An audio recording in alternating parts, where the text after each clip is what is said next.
Two-time NBA champion, the 11-time All-Star, and so much for the nerves and the wide eyes that these Raptors were supposed to have in their first ever appearance in the NBA Final against the dynasty that is Golden State. Could that have gone much better?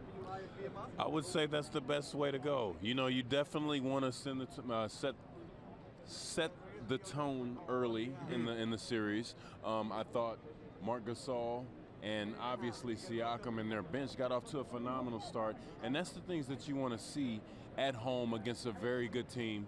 You want to very much so send a message and make sure that you let them know that we're going to be up in your space, we're going to show our hands, and we're going to play great defense the whole series. You mentioned hands, the little things that maybe you're looking for that all of us aren't seeing at home. What did you like from the Raptors? Well, one of the things that I liked was the way that Siakam and Gasol had their hands active in the screen and roll against Steph Curry. Like we said, Steph Curry is the MVP of the league 2 times. He's going to make it tough on you. But one of the things you can do is have active hands in that screen and roll. I saw a couple of jump balls that Marc Gasol he forced late.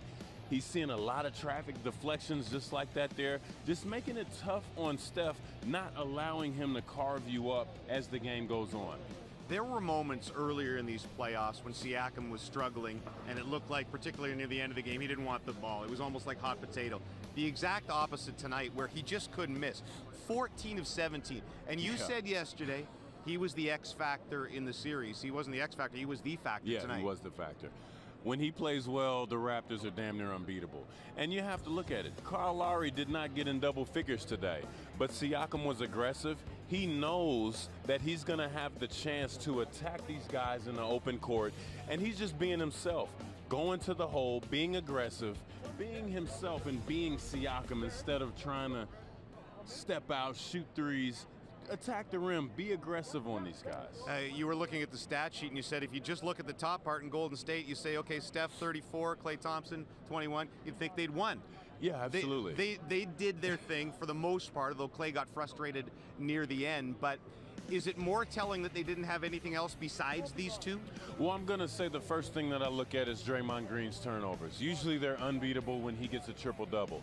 6 turnovers, that's too much. He knows that.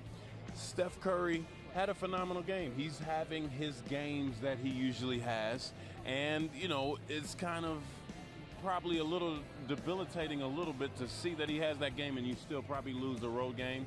But one thing about the Warriors, they're going to come back for game 2. Their goal is to get 1 game here in Toronto, and they still have a shot to do that. So they're going to come back playing much better, much more calm, and expect a better game from the Warriors in game 2. The most predictable thing that we thought would happen did happen in the fact the Warriors tried to take away Kawhi, doubled him almost every time up the floor, and held him to 5 of 14 shooting. So that's a success. But was the bigger triumph for Kawhi the decisions he made when he was double teamed? He made great decisions tonight. One of the most fantastic things you can do as the best player on the team is to make the right basketball play. If you're doubled, hit the open guy. Trust your teammates. If you're open, shoot it. And you know what? He was aggressive in times, and he was aggressive with the pass at times. But he played an all-around decent game. I know he's going to play better in game 2. And if you're the Warriors, you got to be a little worried when the best player doesn't shoot well and you lose. Right, because no matter what you try to do him, at some point there's going to be a 37 or a 42 in there for him. He's going to be Kawhi Leonard. He's going to score the basketball.